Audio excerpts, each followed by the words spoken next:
Pressure washer surface cleaners are powerful tools designed for efficiency, but using them on delicate surfaces requires caution. While these tools are ideal for tough surfaces like driveways or patios, their high-pressure water spray can easily damage softer, more fragile materials if used improperly. Delicate surfaces, such as wooden decks, painted concrete, or asphalt driveways, are particularly susceptible to damage from high-pressure water. Wood can absorb moisture, causing it to warp or splinter. Paint can be stripped off concrete, and asphalt can erode under too much force. For these reasons, using a surface cleaner on delicate materials can result in unwanted marks, stains, or even costly repairs. However, it is possible to use a surface cleaner on delicate surfaces with careful adjustments. Reducing the pressure settings is the first step.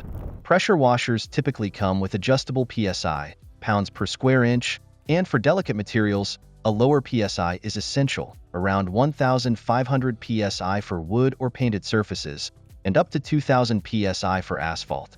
This prevents the surface cleaner from damaging the material while still ensuring effective cleaning. Another important factor is keeping a safe distance between the surface cleaner and the surface. Surface cleaners work best when they hover slightly above the material being cleaned, reducing the intensity of the water stream.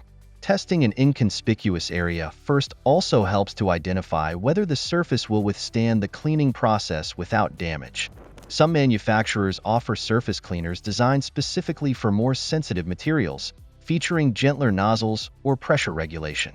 If you're unsure about using a surface cleaner, consider opting for these specialized versions or even switching to a softer cleaning method like a gentle scrub or a low-pressure spray.